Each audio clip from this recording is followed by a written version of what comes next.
Dans Saut 2 Belmont 5, l'univers macabre de Jigsaw s'élargit et prend une tournure encore plus complexe, alors que l'assassin sadique place cette fois un groupe entier dans un piège mortel, forçant la police à courir contre la montre pour tenter de les sauver. Ce deuxième volet explore le passé de Jigsaw et introduit des jeux encore plus élaborés, tandis que les victimes se retrouvent confrontées à leurs propres faiblesses et choix destructeurs. Contexte.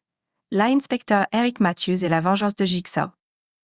Le film se ouvre sur l'inspecteur Eric Matthews, un détective en crise personnelle, alors qu'il enquête sur les derniers meurtres de Jigsaw. Lorsqu'un nouvel indice le mène directement au repère de Jigsaw, Matthews monte une opération pour arrêter le tueur. Cependant, la capture de Jigsaw est en réalité le début du véritable jeu, car Jigsaw a prévu cette confrontation et expose alors un piège élaboré qui vise directement Matthews. En effet, alors que la police pense avoir remporté la victoire, Jigsaw révèle que le fils de Matthews, Daniel, est retenu prisonnier dans une maison remplie de gaz toxiques, où plusieurs personnes luttent pour leur survie.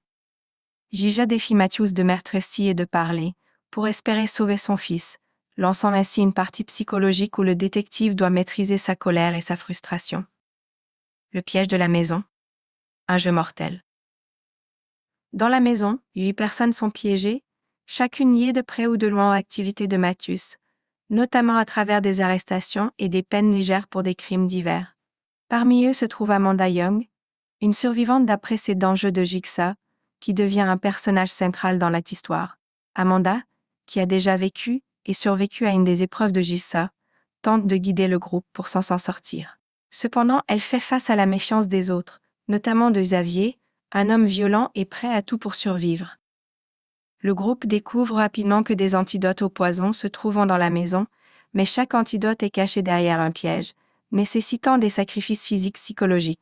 Au fur et à mesure que le poison progresse dans leur corps, les captifs deviennent de plus en plus désespérés et les alliances se brisent sous la pression.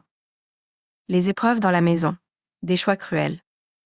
Chacune des pièces de la maison contient des pièges horribles conçus pour tester les capacités des captifs à affronter leur propre culpabilité et à survivre. Le poison les affaiblit, augmentant leur tension et leur agression, et les forçant à faire des choix de plus en plus extrêmes pour obtenir les antidotes. 1. La fosse aux aringues. Dans une des épreuves les plus mémorables, Amanda est forcée de plonger dans une fosse remplie de seringues usagées pour récupérer un antidote. Ce piège est un test cruel de sa résistance mentale et physique, la confrontant à son propre passé de toxicomane. 2. La chambre de fournaise. Dans une autre pièce, le groupe découvre un antidote suspendu à l'intérieur d'un four crématoire. Obi, un des captifs, est poussé à entrer dans le four pour récupérer l'antidote, mais une fois à l'intérieur, le piège se referme, et il meurt brûlé vif, révélant une fois de plus l'ingéniosité meurtrière de Jigsaw. 3. Les chiffres sur le cou. Le groupe finit par découvrir que chaque captif porte un numéro sur la nuque, un code permettant de déverrouiller la porte de sortie. Ce piège incite les captifs à se trahir pour survivre, avec Xavier allant jusqu'à tuer ses camarades pour obtenir tous les chiffres nécessaires. La confrontation psychologique. Jigsaw et Matthews. Pendant ce temps, Matthews tente de contenir sa colère face à Jigsaw, mais ses efforts sont mis à rude épreuve. Au fur et à mesure que la conversation progresse, Jigsaw, calme et manipulateur, amène Matthews à révéler ses propres failles et ses méthodes douteuses en tant que policier. Matthews, désespéré par le sort de son fils, finit par céder à la violence, forçant Jigsaw à révéler l'emplacement de la maison. Mais il ignore que cela fait partie du plan de Jigsaw. La révélation finale. La fin de Sogouv révèle l'étendue de la manipulation de Jigsaw.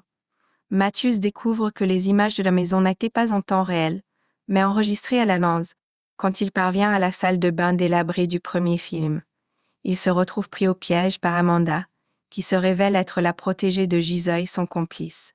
Elle enferme Matthew dans la même salle de bain où tout a commencé, suivant ainsi l'idéologie de son mentor en prolongeant le même prank-scene. Conclusion. Saw 12 explore les thèmes de la vengeance, de la corruption et des conséquences des actions passées. Jigsaw, plus manipulateur que jamais, expose les faiblesses morales de ses victimes, tout en passant le relais à Amanda, qui incarne une nouvelle génération prête à perpétuer son héritage.